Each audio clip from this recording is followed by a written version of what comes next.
اکثر ہماری زندگی میں سب سے بڑی کشمکش ہمارے اندر ہی چل رہی ہوتی ہے نا؟ یہ منفی سوچوں کے خلاف ایک ایسی جنگ ہے جو کبھی ختم نہیں ہوتی، اور اس جنگ کا میدان جنگ کہیں باہر نہیں، ہمارے اپنے ذہنوں کے اندر ہے۔ تو چلیے اسی سوال سے بات شروع کرتے ہیں۔ کیا واقعی ایسا ہے کہ زندگی کی سب سے بڑی، سب سے اہم جنگیں ہم باہر نہیں بلکہ اپنے ذہن کے اندر لڑتے ہیں؟ تو آئیے سب سے پہلے یہ سمجھتے ہیں کہ یہ اندرونی جنگیں شروع کہاں سے ہوتی ہیں اور ان تباہ کن خیالات کی اصل کیا ہے۔ جو سورس مٹیریل ہم دیکھ رہے ہیں وہ انہیں شیطان کے 4 تباہ کن بیج کا نام دیتا ہے۔ سوچئے ذرا، یہ وہ بنیادی ڈسٹارٹڈ سوچیں ہیں جو ہمارے ذہن میں بو دی جاتی ہیں۔ ان کا مقصد کیا ہے؟ سیدھا سادہ، ہمارا سکون اور بھروسہ چھین لینا، جس سے نہ صرف ذہنی بلکہ جسمانی سٹریس بھی پیدا ہوتا ہے۔ تو پھر سوال یہ ہے کہ ان تباہ کن سوچوں کا مقابلہ کیسے کیا جائے؟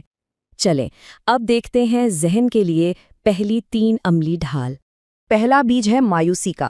یہ وہ اندر کی آواز ہے جو بار بار کہتی ہے مجھ سے نہیں ہو پائے گا، میں یہ نہیں سنبھال سکتا، اور اس کا اثر سیدھا ہمارے ایمان اور بھروسے پر پڑتا ہے۔ لیکن اس کے مقابلے میں جو پہلی ڈھال ہے وہ ہے توکل، یعنی اللہ پر مکمل یقین۔ تو کرنا کیا ہے؟ اس منفی سوچ کو فوراً ایک قرآنی ری فریم سے بدلنا ہے کہ اللہ کسی جان پر اس کی طاقت سے زیادہ بوجھ نہیں ڈالتا، اور خود کو یاد دلانا ہے حسبی اللہ، یعنی اللہ میرے لیے کافی ہے۔ اچھا، دوسرا بیج ہے مشکل سوچ۔ یہ وہ احساس ہے جب کوئی کام ایک دم پہاڑ جیسا لگنے لگتا ہے اور دماغ میں آتا ہے یہ بہت زیادہ ہے، میں کیسے کروں گا۔ یہ سوچ ہمارے اندر خوف اور جسمانی تناؤ پیدا کرتی ہے۔ اس کی ڈھال ہے آسانی کی فریمنگ، یعنی یہ یقین کہ ہر مشکل کے بعد نہیں بلکہ مشکل کے ساتھ آسانی چھپی ہوتی ہے۔ یہ سوچ کا پورا زاویہ ہی بدل دیتا ہے۔ تو خود کو یاد دلائیں، ماشاءاللہ اس کام میں بھی کوئی چھپی ہوئی آسانی ضرور ہوگی۔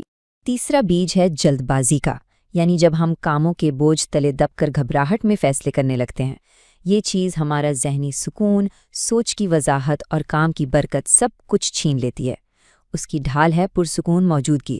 نبوی تعلیم ہمیں یاد دلاتی ہے کہ ٹھہراؤ، اطمینان یہ اللہ کی طرف سے ہے۔ تو خود کو یاد دلائیں، لا قوت الا باللہ، یعنی تمام پرسکون طاقت صرف اور صرف اللہ ہی سے ہے۔ اب ہم بات کرتے ہیں ان تباہ کن سوچوں میں سے سب سے طاقتور اور سب سے بڑے دھوکے کی، اور وہ ہے خوف۔ دیکھیے، خوف کا کوئی ایک چہرہ نہیں ہوتا، یہ ہماری زندگی کے ہر پہلو میں آ سکتا ہے۔ صحت کھونے کا ڈر، عزت جانے کا ڈر، نوکری کو نقصان پہنچنے کا خوف، مالی نقصان کا ڈر، اپنے پیاروں کو کھونے کا ڈر۔ لیکن ان سب کی جڑ ایک ہی ہے، مستقبل کے بارے میں منفی خیالات۔ اور یہ صرف ایک احساس نہیں ہے، خوف کا ہمارے جسم پر ایک حقیقی فزیکل اثر ہوتا ہے۔ یہ ہمارے نروس سسٹم کو ایک جھوٹا سگنل بھیجتا ہے کہ خطرہ آ رہا ہے۔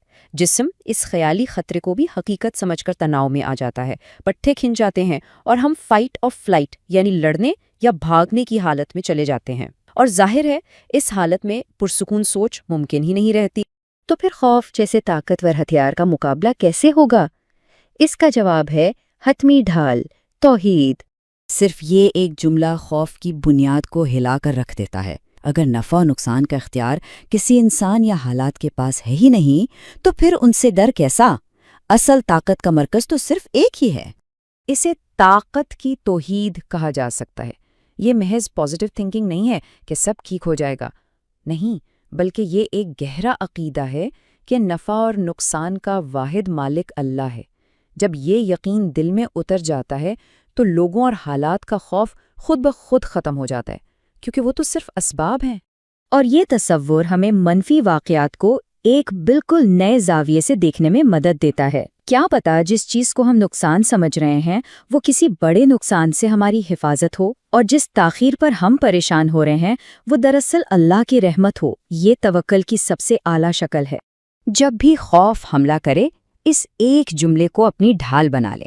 یہ سوچ خوف کو اسی لمحے بے اثر کر دیتی ہے اور ہمیں تقدیر پر مکمل بھروسہ سکھاتی ہے۔ اب سوال یہ ہے کہ ان تمام ڈھالوں کو اپنی روزمرہ کی زندگی کا حصہ کیسے بنایا جائے؟ آئیے دیکھتے ہیں سکون کے لیے ایک روزانہ کا معمول۔ یہ ایک بہت ہی آسان 3 قدموں کی مشق ہے۔ صبح اٹھ کر ان 3 جملوں سے اپنے دن کا آغاز کریں تاکہ ایک حفاظتی حصار بن جائے۔ دن میں جب بھی کوئی منفی سوچ آئے اسے پہچانیں، جیسے او یہ تو مشکل سوچ ہے، اور پھر اس کی مناسب ڈھال استعمال کریں۔ اور رات کو سونے سے پہلے بس ہلکا سا اپنا جائزہ لے لیں اور چھوٹی سی کامیابی پر بھی شکر ادا کریں۔ تو یہ سلائیڈ ایک طرح سے تمام اہم نکات کا خلاصہ ہے۔ مایوسی کے لیے توکل، مشکل سوچ کے لیے آسانی کی امید، جلد بازی کے لیے پرسکون طاقت، اور خوف کے لیے توحید۔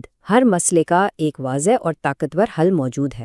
اور آخر میں اس سوال پر ضرور غور کیجیے گا، اگر خوف جو ہمیں سب سے زیادہ مفلوج کرتا ہے صرف ایک وہم ہے جسے توحید کی روشنی سے دور کیا جا سکتا ہے، تو اس کے بعد ہماری صلاحیتوں کی حد کیا ہوگی؟